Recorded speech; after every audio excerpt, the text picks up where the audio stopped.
Hello दोस्तों, welcome back to my channel. अगर आपने अभी तक मेरे चैनल को सब्सक्राइब नहीं किया है तो जल्दी से मेरे चैनल को सब्सक्राइब कर दें। एपिसोड 32 की शुरुआत में शू मिस टैंग से मिलने के लिए आता है। मिस टैंग कहने लगती है कि तेंगियो का प्रोजेक्ट बहुत ही स्लो चल रहा है, क्या आपको कोई परेशानी है? तो शू कहता है कि मेरी दो कंडीशंस हैं। पहली ये कि आप तेंगियो ब्रांड को ऐसे ही रहने देंगे, और सेकंड कंडीशन ये है कि तेंगियो की टीम में जितने भी लोग हैं आप उनको भी नहीं निकालेंगे। मिस टैंग कहने लगती है कि पहली कंडीशन से तो मुझे कोई मसला नहीं है, लेकिन तेंगियो में जो एम्प्लॉयज हैं उनका स्टैंडर्ड एनिडा से मैच करता है या नहीं, इस बात के बारे में मुझे मालूम नहीं है। शू कहने लगता है कि अगर तेंगियो इतने कम वक्त में अपने आप को दोबारा से स्टेबल कर पाया है तो ये तेंगियो की टीम के कारण ही हुआ है। मिस टैंग कहने लगती है कि मैं जानती हूँ कि आप मिस जियांग को डेट कर रहे हैं, इसीलिए आपको फिक्र है कि हम तेंगियो लेने के बाद उसको तेंगियो से निकाल देंगे, लेकिन हम जियांग की एबिलिटी पर भरोसा करते हैं, इसलिए हम चाहते हैं कि वो तेंगियो में ही रहे। और कहने लगती है कि हम चाहते हैं कि जोयांग सिर्फ तेंगियो की ही चीफ डिजाइनर के तौर पर काम नहीं करे बल्कि एनिडा के लिए भी काम करे। शू कहता है कि मैं इस बात की गारंटी नहीं दे सकता, क्योंकि जोयांग जब एनिडा से आई थी तो वो इतनी खुश नहीं थी। इसके बाद मिस टैंग जोयांग से मिलने के लिए जाती है और इसे एनिडा वापस आने के लिए कह रही होती है। ये कहती है कि तुम्हें मुझे अभी जवाब देने की जरूरत नहीं है, तुम अच्छी तरह से सोच सकती हो। ये कहकर मिस टैंग यहाँ से चली जाती है। दूसरी तरफ तेंगियो में जियांग सभी वर्कर्स को ट्रिप पर लेकर जा रही होती है और यहाँ पर शू भी आ जाता है। जियांग से पूछती कि तुम यहाँ पर क्या कर रहे हो, तो शू कहता है कि मैं भी तुम्हारे साथ जाने के लिए आया हूँ। और फिर ये दोनों बस में बैठने के लिए चले जाते हैं और फिर जियांग अपने सभी वर्कर्स को होटल लेकर आ जाती है। जब जियांग और शू होटल के अंदर आ रहे होते हैं तो शू जियांग के ऐसा करने से काफी इम्प्रेस होता है। जियांग कहती है कि मेरे डैड भी हर साल वर्कर्स को ट्रिप पर लेकर आया करते थे ताकि वो ये महसूस कर सके कि वो काफी वैल्यूएबल हैं। शू जियांग से उसके रूम में ठहरने की बात कर रहा होता है तो जियांग कहती है कि क्या तुमने अपने लिए रूम बुक नहीं किया? तो शू कहता है कि मैं सुबह से काम कर रहा था, मुझे रूम बुक करने का टाइम नहीं मिला। तो जियांग कहती है कि कोई बात नहीं, मैं अब तुम्हारे लिए रूम बुक कर देती हूँ। इतने में इसको गोंगली की कॉल आ जाती है। शू कहता है कि गोंगली मेरे लगेज लेकर यहाँ पर आ गया है और अपना सामान लेने के बाद मैं तुम्हारे रूम में आ रहा हूँ। ये कहकर शू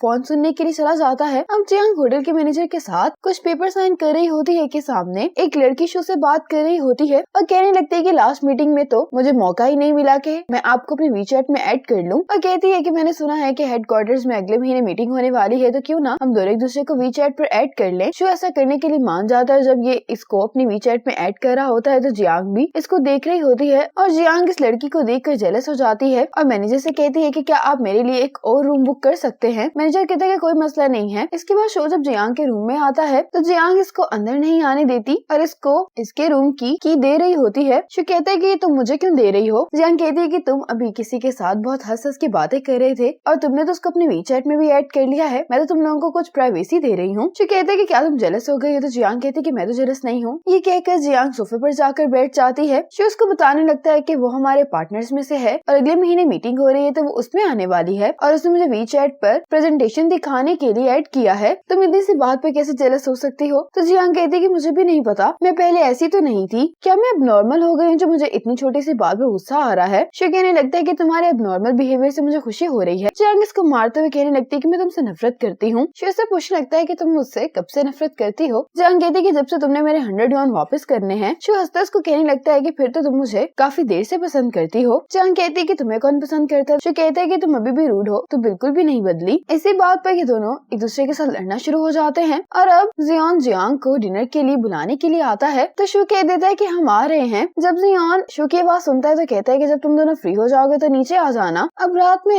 जियांग डिजाइन्स पर काम कर रही होती है कि थोड़ा सा ब्रेक लेने के लिए बालकनी में आती है तो यंगजियान भी बालकनी में खड़ा होता है। यंगजियान से कहता है कि क्या तुम अभी भी डिजाइन्स पर काम कर रहे हो? तो जियांग कहती है कि हाँ। यंगजियान कहता है कि मेरा इंतजार करो। ये सुनकर जियांग अंदर आ जाती है और यंगजियान कुछ चीजें लेकर बालकनी से ही जियांग के रूम में आ जाता है। जियांग इससे कहने लगती है कि क्या तुम पागल हो, यहाँ से जंप करना कितना डेंजरस है? तो यंगजियान हंसते हुए कहता है कि मैंने तो इससे ऊंची जगहों से भी छलांग लगाई हुई है। जियांग कहती है कि वो पहले की बात है, अब तुम मुख्तलिफ हो। यंगजियान कहता है कि मैंने आखिरी दफा ही ऐसा किया है, मैं तुम्हें अगली बार परेशान नहीं करूंगा। अब ये जियांग को चेयर पे बिठा देता है। कहने लगता है कि मुझे मालूम था कि तुम्हें रात में भूख लगेगी, तो मैंने तुम्हारे लिए स्नैक्स पहले से ही प्रिपेयर करके रखे हुए थे। ये स्नैक्स यंगजियान जियांग को देने के बाद यहाँ से चला जाता है। इसके बाद अगली सुबह जब शू और जियांग बाहर आते हैं तो सभी वर्कर्स यहाँ पर कैंप लगाकर कुछ न कुछ कर रहे होते हैं। जियांग यंगजियान और जियान को देख के कहने लगती है कि ये लोग बारबेक्यू बना रहे हैं, हम भी वहाँ पर चलते हैं। तो शू कहता है कि तुम्हें जाना है तो तुम चली जाओ, मैं यहीं पर वॉक करूंगा कुछ देर, क्योंकि मुझे ये खाना पसंद नहीं है। जियांग जल्दी से जियान और यंगजियान के पास आ जाती है। अब शू जियांग के पास जाकर बैठ जाता है। शू से पूछता है कि क्या तुम्हारी मिस टैंग से बात हुई है? तो जियांग कहती कि हाँ। शू कहता है कि क्या तुमने उसका प्रपोजल एक्सेप्ट कर लिया है। जायंग कहती है कि तुम्हें क्या लगता है? शो कहता है कि मुझे लगता है कि तुम्हें इसके बारे में सोचना चाहिए। जायंग कहती है कि डिजाइनर बनना मेरा बचपन का ख्वाब है, लेकिन मैंने कभी ये नहीं सोचा था कि जायंग एनिडा को तेंग्यू बेचने के लिए तैयार हो जाएगी। शो कहता है कि मैंने जियांग को इस बारे में भी नहीं बताया, लेकिन मुझे लगता है कि वो मान जाएगी क्योंकि एनिडा की ऑफर बहुत अच्छी है। जायंग कहती है कि जियांग कोई आम बिजनेस वुमन नहीं है और ना ही सिर्फ तुम लोग वर्क पार्टनर्स हो, इसलिए तुम्हें जल्द से जल्द जियांग से बात करनी चाहिए। ये सुनने के बाद शो भी जियांग के पास आ जाता है और ये जियांग को अपने साथ वॉक पर ले आता है। अब यहाँ पर जियांग को आर्चरी नजर आती है तो कहती है कि हम ये ट्राई करते हैं, काफी टाइम से मैंने इसको नहीं किया। अब शो जियांग को इसको सेट करना बता रहा होता है तो इसका निशाना सही से नहीं लगता तो जियांग कहती है कि तुमने मुझे डिस्ट्रैक्ट किया है और कहती है कि हम दोनों एक दूसरे के साथ मुकाबला करते हैं। अब जियांग खुद से ट्राई करती है लेकिन फिर भी इसका निशाना सही से नहीं लगता। अब शो की बारी होती है तो इसका निशाना बिल्कुल सही से लगता है तो ये जियांग से कहता है कि मैं जीत गया। ऐसे ही दोनों बातें करने लगते हैं। शो कहने लगता है कि क्या तुमने तेंग्यू के बेटर फ्यूचर के लिए इसको किसी ज्यादा पावरफुल कंपनी के साथ मर्ज करने के बारे में सोचा है? जियांग कहती है कि हमें ग्रुप बनाने की क्या जरूरत है, हम एक छोटा सा ब्रांड भी तो रह सकते हैं। शो कहते हैं कि कंपनी बहुत आहिस्ता आहिस्ता डेवलप होती है। जियांग कहती है कि तुम जो कुछ भी कह रहे हो वो तेंग्यू को सूट नहीं करता और ना ही मैं तेंग्यू को ऐसा बनाना चाहती हूँ। इतने में मैनेजर वो आ जाता है जो कि जियांग से कहता है कि सब कुछ तैयार कर दिया गया है। शो इससे पूछता है कि हम कहाँ जा रहे हैं तो जियांग इसको कहती है कि तुम्हें कुछ देर में पता चल जाएगा और ये शो को यहाँ से लेकर चली जाती है। अब जायंग और यंग जियान साथ में ही होते हैं। यंग जियान को कॉल आती है जिसको देखने के बाद ये कहता है कि मैंने कुछ ऑर्डर किया था तो मैं उसको लेने के लिए जा रहा हूँ। अब जियांग भी जियान के पास आकर कहती है कि सब कुछ तैयार हो गया है। जियान सभी वर्कर से कहता है कि हम अब नेक्स्ट एक्टिविटी करेंगे। जायंग भी बहुत ज्यादा कंफ्यूज होती है कि आखिर यहाँ पर हो क्या रहा है। अब जियान सभी वर्कर्स को वहाँ पर लेकर आ जाता है और जियांग जायंग को यहाँ पर लेकर आती है। जायंग ये सब देखकर बहुत ज्यादा हैरान होती है। जायंग जैसे ही आगे आने लगती है तो सभी वर्कर्स पीछे हटते जाते हैं और सामने यंग जियान इसके लिए फ्लावर्स लेकर खड़ा होता है। जायंग ये सब देखकर इमोशनल हो जाती है। यंग जियान ये फ्लावर जायंग को देता है तो सभी इन दोनों के लिए तालियां बजाने लगते हैं। यंग जियान जायंग से कहता है कि मैं हमेशा से ये करना चाहता था लेकिन आज बहुत अच्छा मौका है। यंग जियान जायंग के सामने रिंग करते हुए नीचे बैठ जाता है। कहने लगता है कि मैं जानता हूँ कि तुम इन सब चीजों की परवाह नहीं करती, लेकिन बाकी कपल्स जो करते हैं मैं भी वो तुम्हारे लिए प्रिपेयर कर सकूं। यंग जियान कहता है कि मैं सभी लोगों के सामने तुमसे वादा करता हूँ कि मैं हमेशा तुम्हें खुश रखूंगा। ये सब देखकर तो जियांग भी इमोशनल हो जाती है। यंग जियान जायंग से पूछता है कि क्या तुम मुझसे शादी करोगी? जायंग हाँ बोल देती है। इस पर सभी लोग खुश होकर तालियां बजाने लगते हैं। शाओलिन जल्दी से आकर जायंग को ब्राइड स्कार्फ पहनाती है और फिर यंग जियान जायंग को रिंग पहनाता है। फिर ये दोनों एक दूसरे को हक करते हैं